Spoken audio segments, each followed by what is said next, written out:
Welcome to the English with Kirsty podcast from www.englishwithkirsty.com.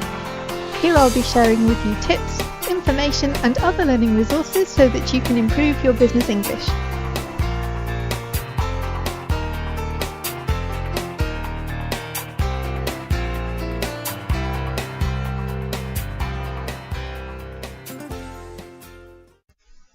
Hello everyone and welcome to episode 120 of the English with Kirsty podcast, and today we're going to be looking at part 3 of the series that we're doing on Improve Your English in 2018. So if you're interested in that, that's great. If you're not, well, that's okay as well, because next week we're doing something else. So for anyone who's new, we're doing a week of this and then a week of something completely different.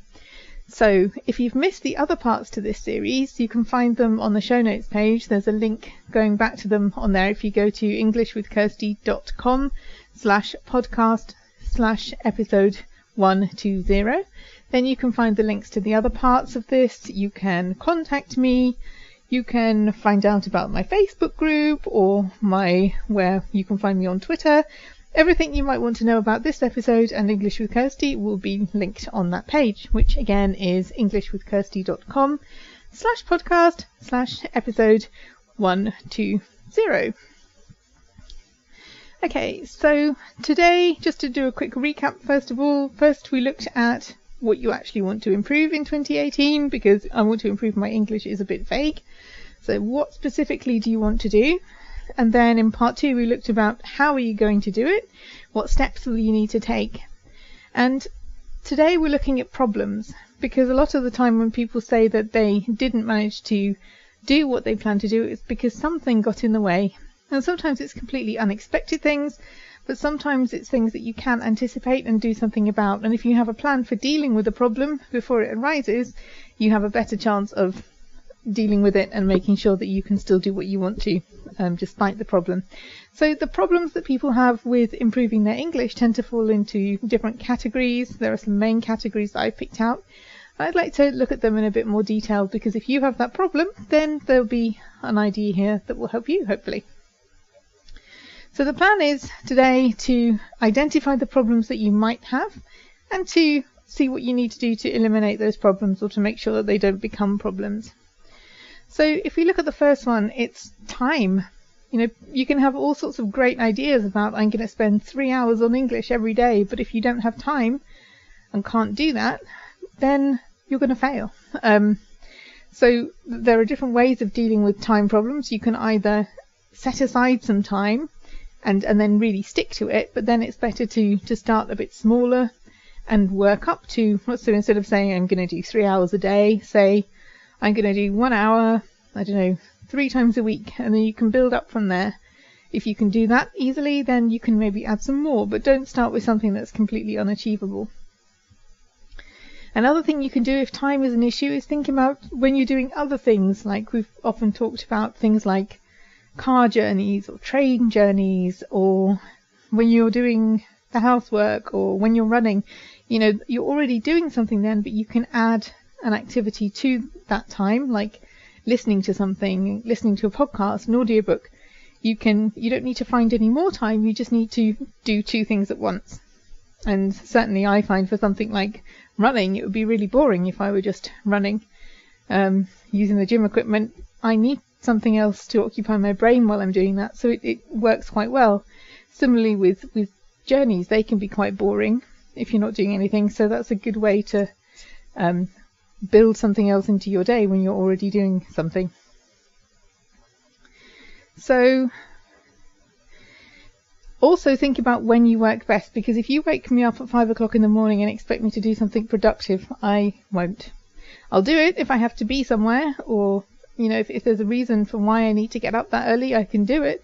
But I do not like mornings, and sometimes I try to do some of the easier, more admin tasks first thing in the morning, because I know that my brain isn't working as well as it is later in the day. And if you're someone like that, then don't try to get up really early to do some English.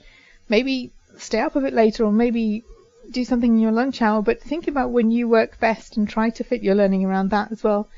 because otherwise it will get frustrating if you're trying to work at times and you know that you're not at your best. Similarly, if you are somebody that isn't very awake later in the evening, then don't try to do English then, because you know that's not your best time. So another problem that people can have is cost, because sometimes, you know, maybe there are people that would like to take individual language lessons, but they don't have enough money for them. They can be expensive. And if cost is something that would potentially get in the way of you doing what you want to for your English, then think about some other things that are either cheaper, like group classes are often cheaper than one-to-one classes, or free. You know, like language exchanges are free. There are lots of free materials like podcasts and blogs, and sometimes at YouTube there are a lot of videos on there for English learners. Facebook groups for language learners where people help each other.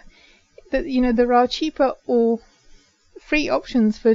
I'm not saying they completely give you all the benefits that some of the more expensive things would, but you work with what you have, and if you can't afford that, then I know times when I couldn't afford language lessons when I was a student, and I did other things. I borrowed books from the library in the language I wanted to learn. I did some volunteering, which was really good.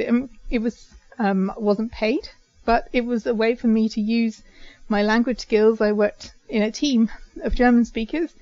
I had other skills. I gained new skills, but also everything was done in German, so I didn't get paid for my time, but I certainly learned.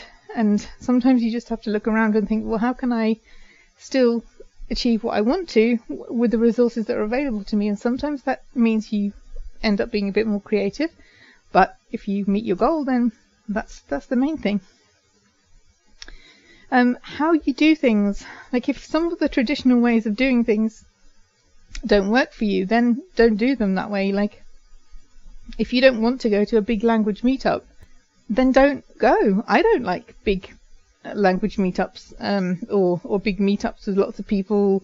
I'd much rather have a one-to-one conversation. Or if you don't enjoy reading, then don't get a really big book out of the library. Read something shorter. You know, think about what you enjoy, how you learn best, what skill you want to work on, and how you can best do that. And it doesn't have to be what everyone else around you is doing. And it doesn't have to be the kind of thing that you did at school either. Motivation. Sometimes the problem that we have is that the motivation in the beginning of the year, we have really high motivation, really want to do things, but if you have a long week at work and you're tired and you have a headache and you're stressed, then the last thing you want to do is work on your English. I think something to just think about is, okay, some days I will feel great, other days I won't. And as long as it doesn't get that so many days are bad days that you don't do anything, then it's okay to take a day off once in a while. Maybe it would help you to think of what you want to do this week rather than every day. Because unless you're one of those people who leaves everything to the Sunday evening before the new week starts, that's not ideal. But if you are quite good at planning your time, then maybe say, okay, these are the things that I want to do this week, and do them when you feel in the mood for doing that particular thing. Rather than saying, oh, Monday I have to do this and Tuesday I do that. You know, sometimes that just doesn't work. If you know what you need to do, then maybe just plan yourself how you want to do that each week, depending on what else you have on or how you're feeling. Sometimes location is a problem for people because they haven't got anywhere quiet where they can work, or they keep getting interrupted, or they haven't got anywhere where they can spread out all their stuff, or it's too noisy, whatever it is. If the place that you're trying to learn at the moment is making it difficult for you to learn, then maybe think about where else you could go. What else you could do. Is there a quiet place that you could go to in your lunch break or something? Is there, could you go and work outside, more so in the summer, because at the moment the weather's horrible here, but you know, working outside on your own is sometimes an option if where you would be inside is really noisy. So just think about where you're working, and is that the best place for you to learn?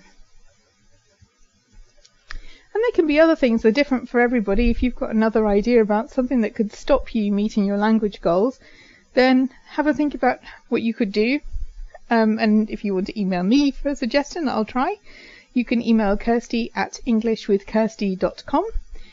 And if you want some help with that, that's fine. But just try to think, what has stopped me in the past from doing what I want to in terms of my language learning? And then you're in a better position to think, okay, I know this, I anticipate that it could happen again. And then you can also plan what you'll do about it before it becomes a problem and completely derails your plans for learning English. So I hope that's helpful. Have a good week and have fun learning English.